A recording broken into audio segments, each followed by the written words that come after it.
Bom, pessoal, o ministro da Educação, Camilo Santana, finalmente se pronunciou em relação à situação do vazamento, ou do que eles dizem como suposto vazamento das questões do Enem 2025. Vamos ver o que ele disse e vamos reagir a este pronunciamento. Eu queria me dirigir a cada um e a cada uma que fez a prova do Enem esse ano, como também a cada pai, a cada mãe, a cada familiar que torce pelos seus filhos. Primeiro, eu queria dizer que o Enem é um patrimônio do Brasil. Ele está acima de qualquer questão política ou partidária. O Enem foi a grande. Primeiro ponto, não é bem por aí, né? Nós sabemos que as questões políticas e partidárias, elas estão extremamente envolvidas com o Enem, com a continuidade do Enem, com a seriedade com que se leva o Exame Nacional do Ensino Médio, né? Então, as questões políticas, elas estão sim envolvidas, inclusive nas decisões que se tomam em situações de emergência, como a que aconteceu agora, ou a ausência dessas ações, né? Política pública criada para enfrentar desigualdades desse país, que são enormes, para dar oportunidade a um filho de um trabalhador, de uma trabalhadora, ter acesso à universidade pública desse país. Na verdade, o Enem não foi criado exatamente para isso, né? O Enem é bem anterior ao SISU, né? Esse método que unificou o ingresso nas instituições públicas, né? Nas universidades públicas. Se nós virmos que a partir de 2009 é uma reformulação, e aí temos, né, em decorrência disso, o SISU, temos o REUNE, né, ampliação das universidades públicas, que advém dos governos Lula-dilmistas, né, Lula iniciando aí, depois continuidade, mas não foi assim que o Enem foi criado, tá, pessoal? Então, tem aqui um pequeno probleminha só de questão do termo que ele utilizou, mas tudo bem que atualmente, né, ele de fato possibilita que muitos estudantes que advêm de uma situação de vulnerabilidade socioeconômica ou por outras questões de ação afirmativa, como étnico-raciais, né, e outras mais, pessoas com deficiência, etc., possam acessar pela política de cotas, importante, né? Não é o Enem por si só, tá bom? Ele é uma das ferramentas dentro deste grande bojo, mas que também, se formos pensar, não é tão democrático assim. Por quê? Porque não há vagas para todos aqueles que gostariam de estudar. Então, o próprio sistema de seleção já é excludente, por si só. Tá? Se nós formos observar, por exemplo, países da América Latina aqui em volta, são muito mais democráticos em relação ao ensino superior do que nós. Temos o caso, por exemplo, da Argentina, né? Que lá você entra na universidade pública sem fazer nenhum tipo de processo seletivo, tá? Na maioria, pelo menos, né? E temos outros casos também, né? De acessos muito mais facilitados em outros lugares do mundo do que no Brasil, que é um sistema ainda bastante excludente, tá? De ter acesso às políticas como o SISU, o ProUni, o FIES. Foi a grande política de democratizar o acesso ao ensino superior nesse país. Esse ano no Enem, na edição 2025, nós envolvemos 585 mil pessoas na aplicação da prova dos 2 dias. Pela primeira vez, nós tivemos detectores de metais em todas as salas de aula. E olha que foram mais de 120 mil salas de aulas para garantir segurança na aplicação da prova.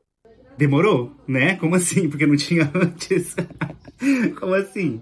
Claro que tem que ter, né? Por favor. Então, se foi só agora, demorou muito. Foram quase 5 milhões de pessoas que se inscreveram para o Enem 2025. E eu queria aqui tranquilizar a cada um de vocês que fizeram a prova, a cada um dos seus familiares, que o Enem não será cancelado. Gente, então, tantos milhares, né? E assim, cadê o respeito para esses tantos milhares que fizeram a prova? de maneira honrosa, correta, né? Esse número, que significa esse número se por toda essa pataquada que está acontecendo, não se tem uma atitude efetiva, né, para combater essa injustiça que ocorreu, né? O ruído que aconteceu nas redes sociais, de uma live. What? Ruído? Como assim ruído? Gente, esse assunto foi trend topics no Twitter, assim, durante dias. Gente, como assim? Os maiores portais de notícias do Brasil, os jornais televisivos mais importantes, todos falando sobre isso. Diversos políticos aderiram à causa, se compadeceram com a situação do que houve e foram ruídos da internet. Não, por favor, ministro, por favor. Isso aí, olha, já era um desrespeito, com isso agora, então, é quase um vilipêndio, né, a tudo que se constrói na educação brasileira. Gente, pelo amor, não. Muito infeliz essa fala. Muito infeliz. De um aluno, de um jovem, que divulgou questões que poderiam ser similares às que caíram no Enem,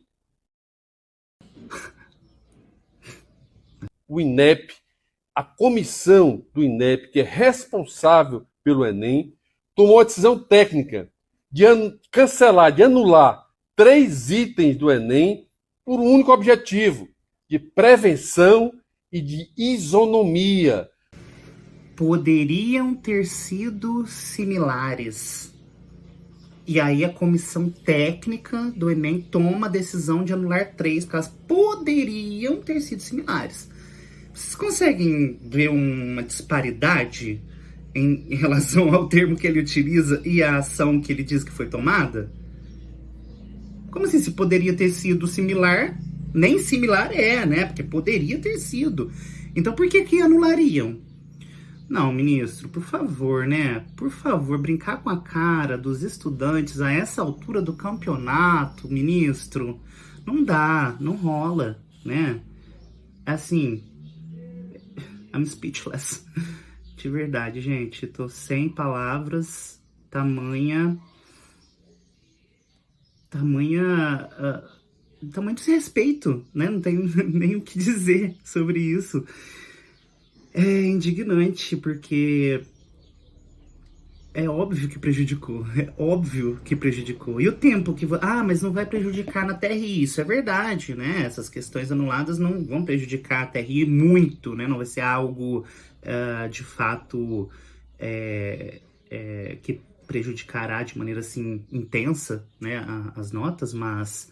E o tempo que o aluno gastou para fazer essas questões que foram anuladas? Que ele poderia estar, né, ali tentando resolver outras questões. Uma das de matemática foi difícil, né?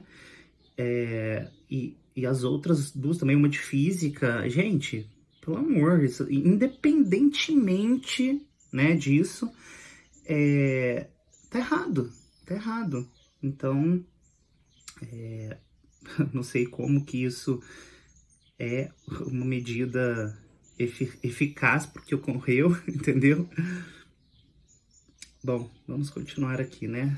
E olha, gente, não só as questões que foram anuladas, mas temos aí perfis como o do Profinho, né, e outros mais, professor Fredão. Gente, o Profinho, ele fez uma tabela, né, Profinho, grande professor de redação, gosto muito dele, fez uma tabela, né, em que ele, por inteligência artificial, analisou a similaridade das questões. Então, assim, havia questões com 85% de certeza, de similaridade, de dados, da historinha, né, do contexto que se conta na questão, das alternativas e da resposta correta. Então, como, assim, né, como que poderiam ter sido similares, ruídos, olha os termos, esse eufemismo que nos deixa, assim, como... com cara de palhaços, né? Devemos ter cara de palhaço. Deve ser isso. para não prejudicar nenhum aluno que fez o Enem esse ano. Eu quero dizer que esse caso é um caso de polícia, e a Polícia Federal já foi acionada e tomará todas as providências com o rigor da lei em relação a esse caso. Gente, é caso de polícia, é óbvio que é caso de polícia. Então como que você não cancela se é caso de polícia? Como que você diz que é caso de polícia e que não vai cancelar porque tá tudo lindo, maravilhoso? Que foi só, né, parecidinho ali. Foi o quê? Um sinônimozinho, né? Gente, é muito contraditório. E o tom político, né? Do palanque, do discurso político, a mãozinha aqui, né? Todas as características retóricas para dar esse pronunciamento. Ai, Jesus, dai-me paciência, pai. Eu sou professor. I need it. Eu quero aqui tranquilizar, dizer que o Enem continua, que os 2 gabaritos já foram divulgados e que o resultado final será divulgado em janeiro do próximo ano. Portanto, boa sorte e que Deus nos abençoe.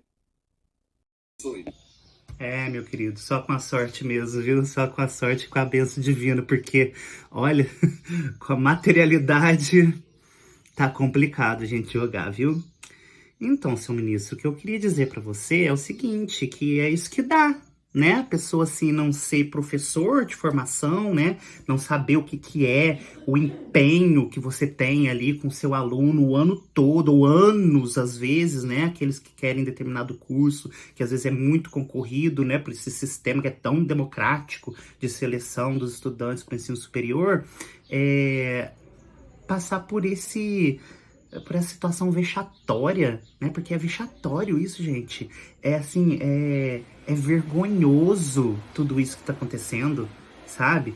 E essa atitude de continuar como se nada tivesse acontecido, deixa pra Polícia Federal, ela que resolva, né? Ela deixa que ela faça, ele tome as suas atitudes, que é caso de polícia, mas o resto é tudo certo, entendeu? É caso de polícia, mas a gente continua como se nada tivesse acontecido. E é isso, né? Sabe o que me entristece, gente? Como professor, sabendo o que é o chão de sala, né? Atuando há anos, né? Há mais de 16 anos. Esse desrespeito que, assim, eu nunca vi igual, sabe? Na história do Enem. E olha que eu faço Enem desde 2007, quando eu saí do ensino médio. E a gente vê que tá dessa forma, assim, eu nunca vi igual, assim, de todas as outras vezes que aconteceu alguma coisa, aquela questão de 2009 com a gráfica, né, que aí o Enem teve que ser adiado porque alguém havia roubado a prova e aí estava vendendo, né, calhou de ser um dos jornalistas para quem a pessoa tentou vender, e aí o jornalista denunciou e teve toda essa questão. Depois, em 2011, também tivemos problemas com o vazamento em uma cidade, uma escola específica, né? Que aí apenas esses, né, tiveram as questões anuladas. Agora, gente, é uma questão em âmbito nacional, sabe? Que tá, assim, afetando a todos.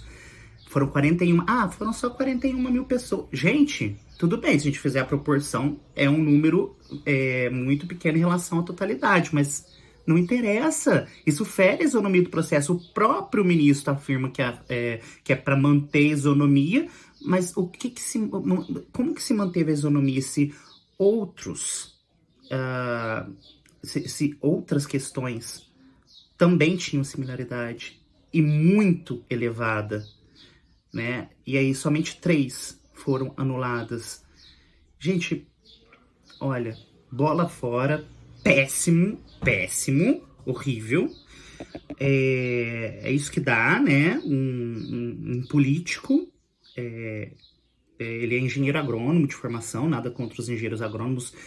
Tive muitos colegas e amigos engenheiros agrônomos que são excelentes nas suas profissões e muitos, inclusive, professores engenheiros agrônomos maravilhosos. Um beijo, professor Gervásio, da Universidade Federal Rural do Rio de Janeiro. Mas, gente, ele não tem tato nenhum, porque ele nunca foi professor, né? Então, assim, Tudo bem que no mandato dele no Ceará a educação foi maravilhosa, né? Por medidas que ele, né, contribuiu para que fossem implementadas, mas aqui foi uma bola fora, assim, tremenda. Foi aquele, assim, nossa, passou longe, muito longe. O que vai acontecer daqui em diante, né? O que vai ser feito com esse jovem, né? Ele foi tão enfático, um jovem. O que vai acontecer com esse jovem, com todos aqueles que participaram, né? Porque foi praticamente uma formação de quadrilha, né, gente? Eu não vou falar o nome da pessoa para não dar palco. Mas ele assistia aos histórias desse garoto, né, esse jovem, e ele praticamente se intitula um gênio, porém que está utilizando a sua genialidade para o mal, né? Não adianta. Ah, é que eu estou democratizando a educação. Que democracia é essa? O que é eu acho que ele não está entendendo muito bem a definição de democratização de algo, não, gente. Porque ele vendia as mentorias dele por mais de R$ 1.000, 1.000, parece que até 3.000, aqui eu já não sei, mas mais de 1.000 eu tenho certeza, porque foram palavras dele que vazaram aí também nos portais, tá? Vocês podem encontrar na internet. Mas assim, o que vai acontecer com ele? Quem vai ser responsabilizado? Será que ele realmente tem essa memória fotográfica tão maravilhosa assim, que consegue gravar todas as questões, todos os dados, alternativas? Essas pessoas, para quem ele pagava R$ 10 para decorar itens, será que elas sabiam qual era a finalidade? Será que temos casos de corrupção ativa e passiva? Será que temos casos de corrupção em relação a concurso público? Bom, vamos deixar para a polícia resolver, mas enquanto isso a gente vê que o Enem tem sim um viés político, né? Então, bom, não tem como dizer que não. Está aí, explícito. Mas é isso, pessoal. Espero que vocês todos que seguem a linha de justiça, que acreditam acreditam que tem solução, né, para esse país, que nós temos sim que seguir o caminho do que é correto, justo, probo, dentro da administração pública, por exemplo, e que principalmente vocês que acreditam na educação brasileira sigam firmes e resistam, né? É isso que eu tenho a dizer para vocês. Deixem aí os seus comentários, o que vocês acharam desse pronunciamento tão maravilhoso do ministro da educação brasileira e o que vocês esperam aí nessas próximas páginas, esses próximos episódios do vazamento das questões do Enem. É isso, meus queridos. E, como disse o ministro, boa sorte. Que Deus nos abençoe, porque é só assim.